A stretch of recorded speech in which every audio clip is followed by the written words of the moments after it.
All right, old school NBA fans, self-research, NBA facts. Got another video for you. As always, thanks to anybody who watches my videos, subscribes to my channel. I really appreciate it. Before I get going, I just want to say that I've heard a few of you people correct me when I use the term the be-all, end-all. And I always thought I'm using it in the correct way, in the exact way I meant to use it. And people say the A-all and B-all or something. I'm not even familiar with that term at all.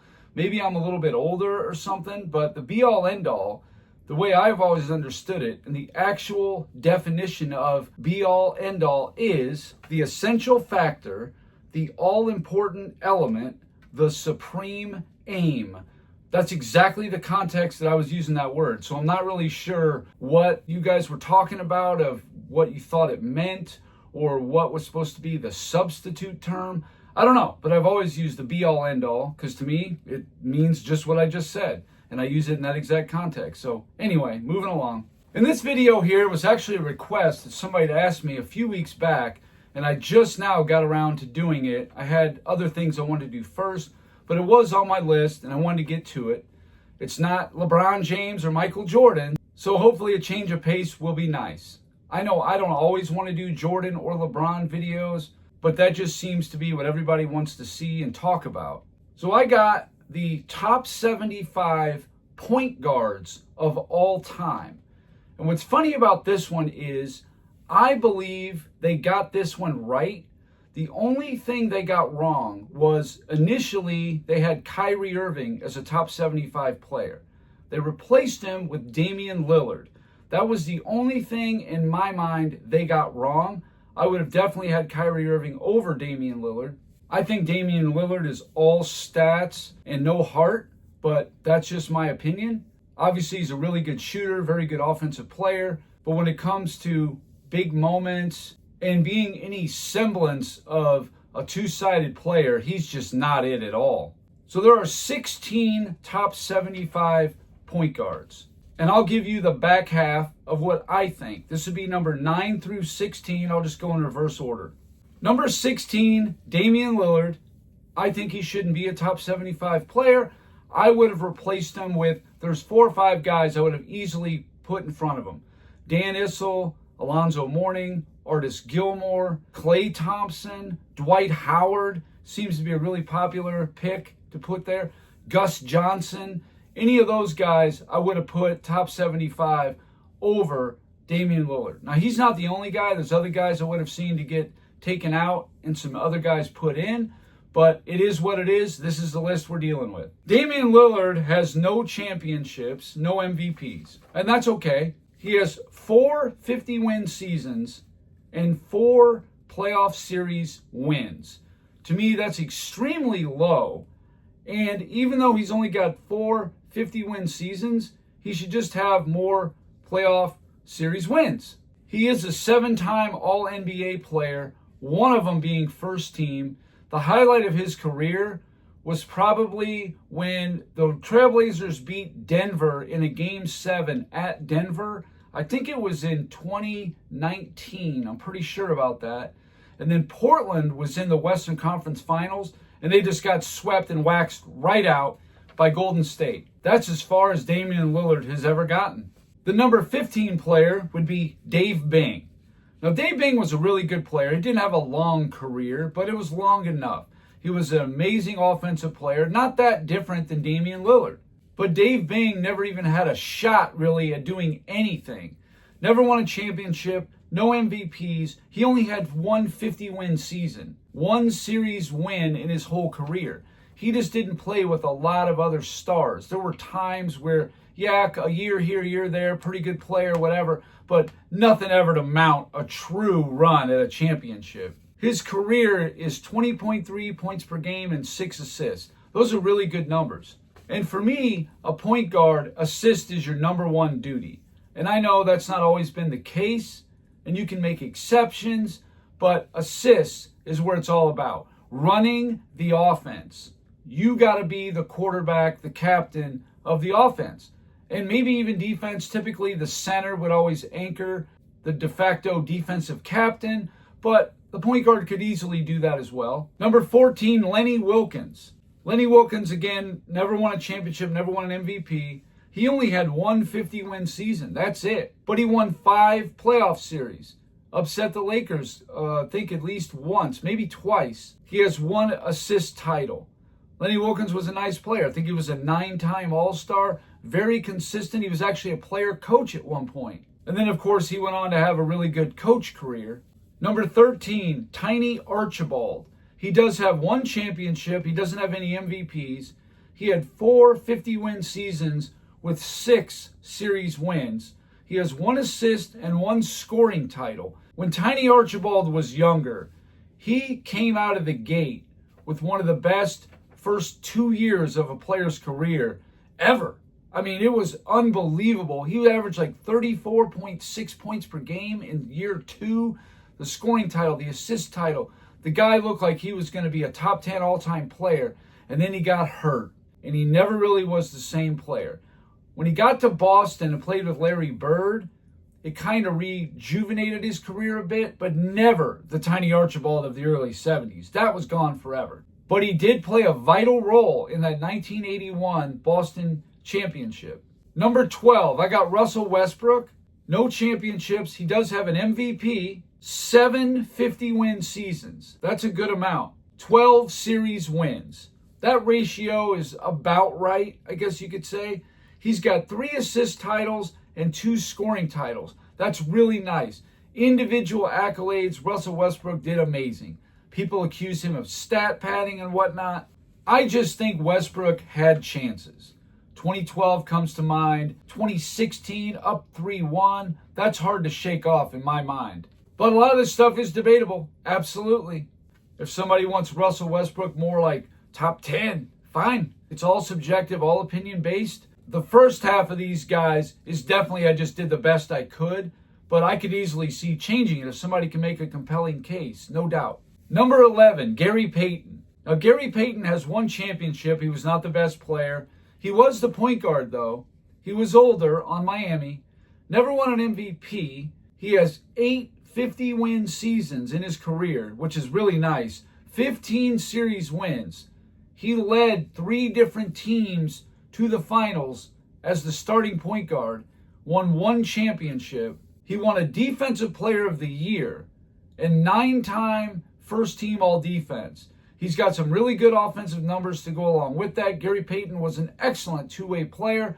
Winning was always the thing. He's got a bad upset too. 1994 comes to mind, losing to Denver like that. That was bad. Number 10, I got Steve Nash. He has no championships, never even made the finals. Very disappointing from a team that was so good, loaded with talent. 2 MVPs, 8 50-win seasons, 11 series wins. That's a little low for having 8 50-win seasons. Some of those were 60-win. I think he had 3 60-win seasons. One of them was with Dirk Nowitzki. Another time he had Amari Stoudemire. He had Sean Marion. I think it was 09. He had Shaq making All-NBA to go along with Stoudemire and Marion. And I think he had Raja Bell and Boris Diaw. They just had a good team, and they got beat. Steve Nash is a 5-time assist leader. That's really nice. I think he won 2 free throw titles also. He was a really good offensive player. His defense was not really anything special at all. You might even say it was below average. But I got him at the top 10. Number 9 is Chris Paul. He has no championships, no MVPs, and this to me is why Chris Paul is not going to be anywhere near a point guard, like Stephen A. Smith says. 11 50-win seasons. So he's had a lot of regular season success. 12 series wins. That's not a good ratio at all. That is terrible. 5 assist titles and 6 steals titles. He's got all the accolades. Great assist to turnover ratio, except winning. The one chance you had an amazingly legitimate shot at a championship, you blew a 2-0 lead in 2021. Unforgivable. But still, his individual accolades are enough to get him in the top 10, and that's where he is, at number 9. Now we got the top 8. Number 8, I got Jason Kidd. Jason Kidd won 1 championship. No, he was not the best player. Never won an MVP. I think he finished runner-up once. 8 50-win seasons and 16 series wins. That's excellent. That's a good ratio right there. 5 assist titles, 9-time all defense. That's the type of stuff you want to see. Jason Kidd should be a fixture in everybody's top 10, no doubt about it. He led the Nets to those back-to-back finals appearances in 02 and 03. I realize it was a very weak conference, but his supporting cast was nothing special. Number 7, I got Walt Frazier. And the main reason is he's got 2 championships. But in the first one he won in 1970, their MVP, the league MVP, Willis Reed, was out. But he led them to a Game 7 victory against the Lakers. He didn't win an MVP. He only had 4 50-win seasons, but won 11 playoff series. That's excellent, and there's no first round back then, so they only had 3 series they could even play at most. 7-time first-team all-defensive player. That's very strong stuff, very powerful. He was the best player on the 1973 Knicks when they won that championship. Walt Frazier, number 7, all day long for me. An excellent two-way player. Number 6, I got Isaiah Thomas. A bit of a controversial player, hard to rank. He's got 2 championships, most likely is the best player. No MVPs. He has 5 50-win seasons, but 16 series wins. That's a great ratio. He's got a finals MVP and 1 assist title. I just think Isaiah's peak was very short. He stopped making all NBAs after when he was about 27, 28 years old. That was it. And they even had a third team right around then, but he couldn't beat out Mark Price or Kevin Johnson. He definitely couldn't beat out Stockton and Magic. That was it for Isaiah right there. But I do have him at number 6, and that just feels right to me. In fact, I rank the top 6 under a criteria system, so I got to follow what I already have in front of me. Number 5 is John Stockton. He never won a championship or an MVP, but he did help his teammate get 2 MVPs. 12 50-win seasons. That's the second best on this list. 17 series wins. That's the third best on this list. 9 assist titles. That's the best on this list. He's the all-time leader in steals and assists, mainly because he played a long time. But his per-game averages are excellent. He's second all-time in assists per game and second all-time in assists per game in the playoffs. Number 4 is Bob Cousy. He's got 6 championships. No, he wasn't the best player. 1 MVP. That would have been 1957, Bill Russell's rookie season. Russell didn't play enough games, but Cousy did have a great year.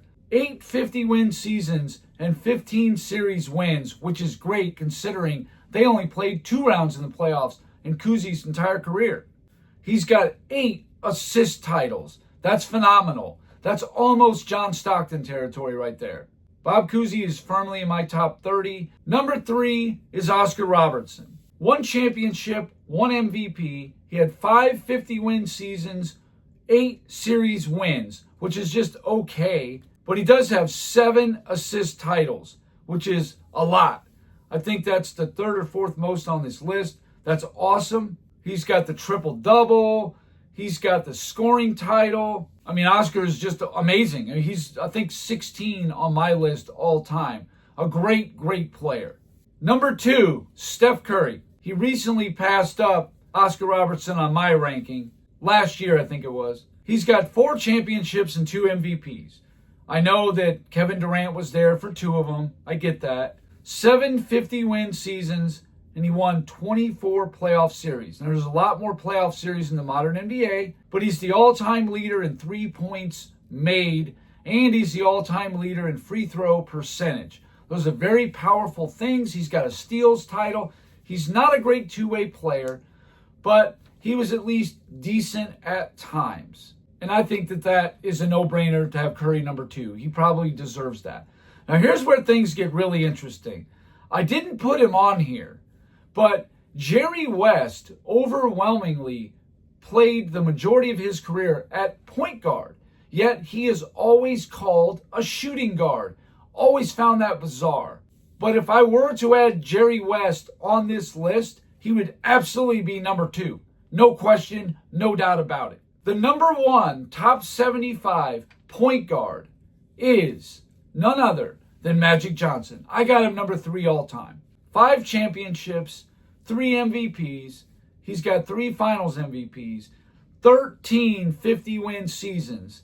And he only played 13 seasons. So every year of his career was a 50-win job. 32 series wins. So he's got the most championships, the most MVPs, the most 50-win seasons, the most series wins.